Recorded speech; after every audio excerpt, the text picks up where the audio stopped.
So आता येऊयात main आजच्या विषयाकडे. 2026 या वर्षाचं, ह्या नवीन हिंदू वर्षाचं संवत्सर हे पराभव, म्हणजे ज्याच्या नावातच पराभव आहे, ते आपल्या काय आशा अपेक्षांचं सगळं पराभव करणारे का कसं असणार आहे हे वर्ष? नाही, हे फक्त नावच आहे. त्याच्यामुळे अजिबात घाबरून जायचं कारण नाही. रादर मी सगळ्यांना सांगेन की ह्याचं अजिबात मेन्शन करू नका, कारण जितक्या तोंडून ते मेन्शन होईल तितकं उगाचच ती निगेटिव्ह एनर्जी येत राहते.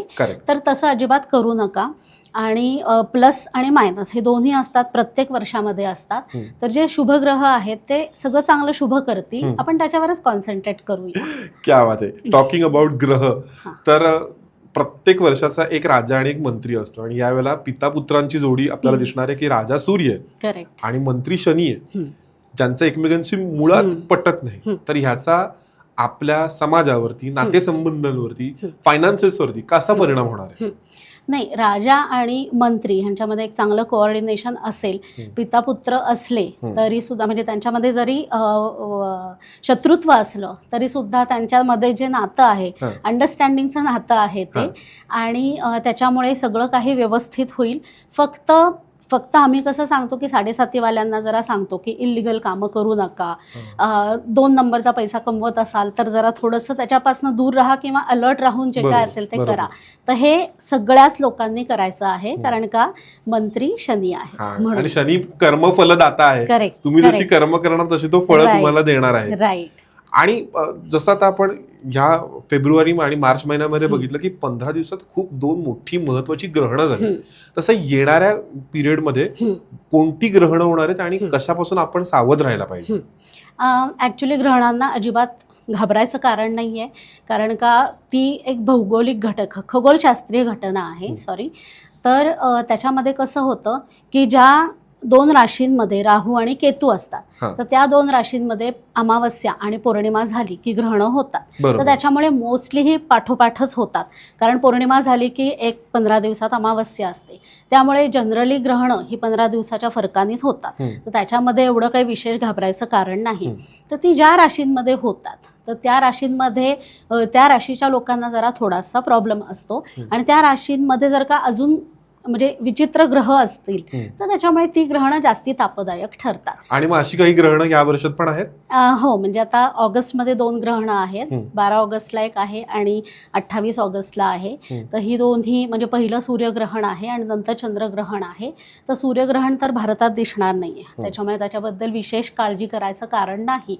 आणि आत्तापर्यंत ज्या देशांनी विचित्र पद्धतीने आपलं प्रभुत्व ठेवलेलं होतं, तर जसा एखादा मनुष्य वर जातो तसा त्याचा डाऊनफॉल असतोच. तर जर का ते आतापर्यंत चुकीचे वागले असतील तर त्यांचा डाऊनफॉल ज्यांच्या देशातून ते दिसणार आहे त्यांचा तसा सुरू होणार आहे. अच्छा, म्हणजे आपण ऑगस्टमध्ये हे बघूया की कोणत्या देशांमध्ये ग्रहण दिसतंय आणि त्याचे काय परिणाम होतात.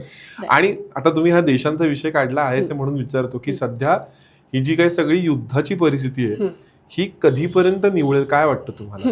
आता मंगळ आणि राहू, तर मी हे वर्षाच्या सुरुवातीला सांगितलेलं होतं की ही युती अतिशय डेंजरस आहे, कारण ते दोन्हीही ग्रह प्रचंड हट्टी, अनप्रेडिक्टेबल असे आहेत, आणि ते दोन्ही एकत्र येणं तर हे जरा थोडंसं तापदायकच असतं. ह्याला अंगारक योग म्हणतात, आणि कम्प्लिटली अनप्रेडिक्टेबल, आणि ते तुमच्या मानसिक ह्याच्यावर इतके हावी होतात की ते तुम्हाला काहीही करायला लावतात.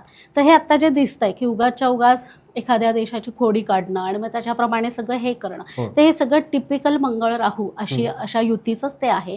आणि ते 2 एप्रिल नंतर एकदम कमी होणार आहे, नंतर शांत होईल. सो बाय द टाइम आपला एपिसोड आउट झालेला असेल तोपर्यंत आपल्याला ह्या सगळ्या गोष्टींची फळं जी आहेत ही हळूहळू आपल्याला दिसायला लागलेली असतील.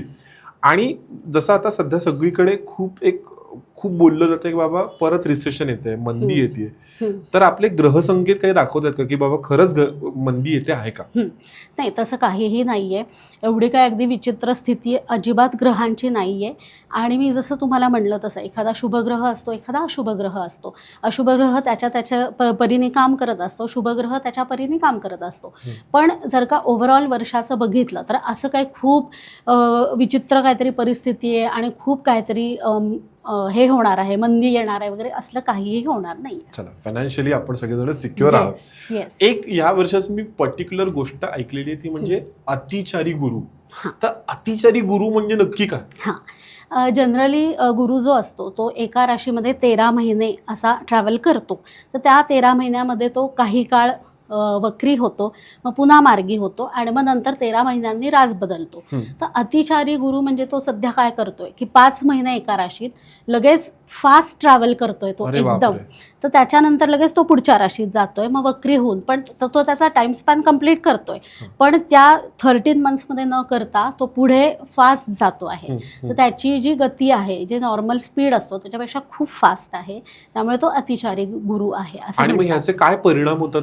ह्याचे परिणाम म्हणजे मला विचाराल तर गुरु हा अत्यंत शुभ ग्रह आहे. तर ओव्हरऑल आतापर्यंत जे झालेलं आहे त्यांच्या म्हणण्यानुसार ते जरा थोडंसं विचित्र असतं किंवा हे आहे, पण गुरु हा अतिशय शुभ ग्रह आहे, त्यामुळे तो जर का इंडिव्हिज्युअली बघायचं झालं तर तो त्याची चांगलीच फळं देतो. त्याच्यामुळे असं काही खूप विचित्र घडेल असं मला तरी वाटत नाही. आणि तुमच्या पोस्टमध्ये मी कायम पाहत असतो की तुम्ही कायम प्रत्येक राशीच्या हिशोबाने त्यांना काही काही सोल्युशन देता, काही उपाय देता.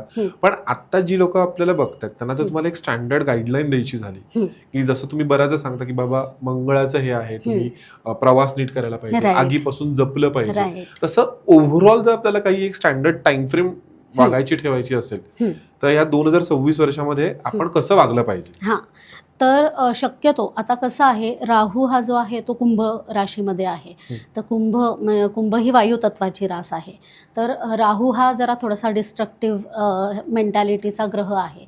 तर तो कुंभ राशीत असल्यामुळे शक्यतो 25 नोव्हेंबरला ते राहू केतू आता परत रास चेंज करतील, ते मकर आणि कर्क असं मध्ये जाणार आहेत.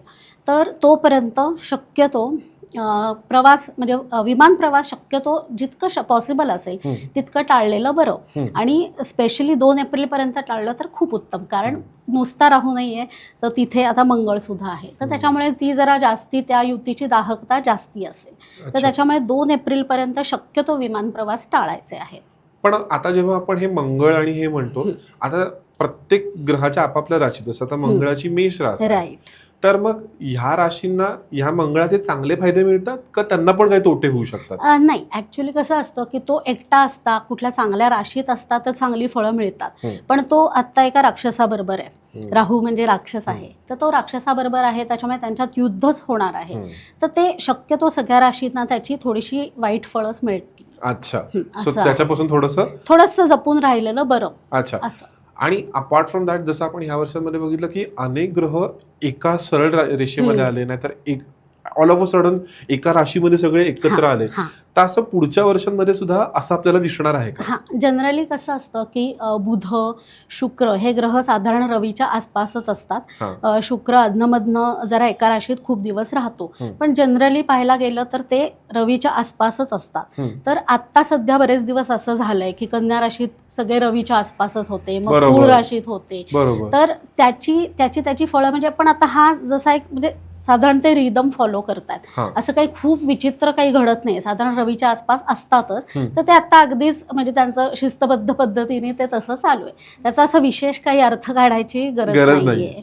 कोणतेही आपण जेव्हा अॅन्युअल प्रेडिक्शन बघतो तेव्हा त्याचे काही ठराविक एक टप्पे असतात की ज्याच्यावरती आपण लक्ष घालतो. जसं आता आपण फायनान्शियल कंडिशन बद्दल बोललो, रिलेशनशिप्स बद्दल आपण बोललो, तसंच एक महत्वाचा मुद्दा असतो ते म्हणजे विद्यार्थी. सो आता हे जे आपलं नवीन वर्ष सुरू होतंय, हिंदू नवीन वर्ष, त्याच्यामध्ये विद्यार्थ्यांसाठी हे सगळं वर्ष कसं असणार आहे? आत्ता सध्या गुरु जो आहे तो मिथुन राशीमध्ये आहे. मिथुन ही बुद्धितत्वाची रास आहे आणि बुधाची रास आहे. तर बुध आणि गुरु हे दोघंही ज्ञानाचे प्रतीक आहेत. तर त्याच्यामुळे हे कॉम्बिनेशन म्हणजे गुरुचं बुधाच्या राशीत असणं हे 1 जूनपर्यंत असणार आहे. त्याच्यामुळे 1 जून पूर्वी ज्यांच्या परीक्षा आहेत त्या सगळ्या विद्यार्थ्यांना खूप चांगला काळ जाणार आहे. विशेष करून मिथुन, तूळ आणि कुंभ या राशीचे विद्यार्थी असतील तर त्यांना एक्सलंट असा जाणार आहे. आणि 1 जून रोजी 31 ऑक्टोबरपर्यंत गुरु कर्क राशीमध्ये जाणार आहे आणि तो एकदम उच्च असतो, तिथे एकदम खुशीत असतो. त्याच्यामुळे तो पिरियड सुद्धा सगळ्या विद्यार्थ्यांना अतिशय उत्कृष्ट जाईल. सो मला असं वाटतं की बहुतेक CA आणि इंजिनियर ही अशी लोक आहेत की ज्यांच्या परीक्षा जूनच्या नंतर असतात.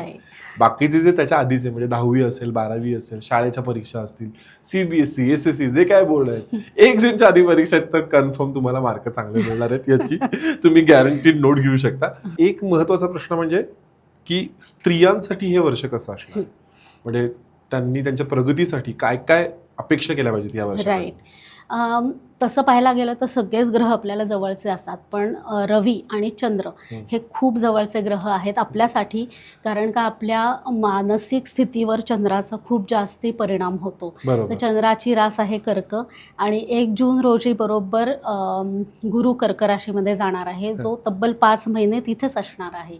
तर हा संपूर्ण काळ सर्व प्रकारच्या गृहिणींसाठी अतिशय उत्कृष्ट जाणार आहे. त्याच्यामुळे चंद्र पण खुश असेल, गुरु पण खुश असेल. त्यामुळे सगळा महिला वर्ग ह्या काळामध्ये आता हा काळ जो आहे श्रावण आणि इथनं पुढे सगळी व्रतवैकल्य सुद्धा सुरू होतात. तर त्याच्यामुळे हा संपूर्ण काळ सगळ्या महिला वर्गासाठी अतिशय उत्कृष्ट मनासारख्या गोष्टी घडवणारा असा जाणार आहे. अजून प्रत्येक नवीन वर्षामध्ये प्रत्येकाला एक बघायला असतं, ते म्हणजे ज्या लोकांची शनीची ढय्या चालू आहे आणि ज्या लोकांची शनीची 7.5 चालू आहे. सो ज्या आता आय गेस कुंभ, मीन आणि मेषची 7.5 चालू आहे आणि ढय्या कोणाकोणाची चालू आहे? ढय्या सिंह आणि धनुची चालू आहे.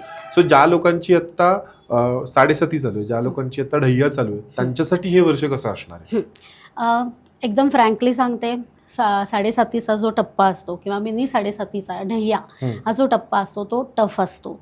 7.5 ज्यांची चालू असते त्यांची कंप्लीट 7.5 वर्ष खराब जात नाहीत, पण 1-1.5 वर्ष प्रचंड चॅलेंजिंग जातं आणि ओव्हरऑल 7.5ची जी 7.5 वर्ष असतात त्याच्यामध्ये तुम्हाला पेशन्स शिकवला जातो शनी महाराजांकडनं. ती एक लॉंग टर्म प्रोसेस आहे. तुमच्या आत्मिक उन्नतीसाठीची जी आहे ती अरेंजमेंट आहे. तर त्याच्यामुळे शॉर्ट टर्म गोल्समध्ये त्याच्यामध्ये पडू नका. 7.5मध्ये मटेरियलिस्टिक गोष्टी खूप जास्ती तुम्ही अपेक्षा करू नका आणि सगळ्या गोष्टी जरा थोड्याशा विलंबाने होतील. त्यामुळे पेशन्स जास्ती ठेवला तर 7.5 सुकर होते. राईट. सो ओव्हरऑल मला सगळं असं वाटतंय की आपण ज्या दृष्टिकोनाने बघू त्या दृष्टिकोनाने गोष्टी व्यवस्थित. करेक्ट. सो तुम्ही जसं सुरुवातीला म्हणलात की त्या संवत्सराचं नावच 4 वेळा घेऊन म्हणजे ऑटोमॅटिकली ती निगेटिव्हिटी जाणार नाही. सो आणि at the end of the day तुमची रास कोणती असो, जर तुमची कर्म चांगली असतील तर तुम्हाला फळं चांगलीही मिळणार आहेत.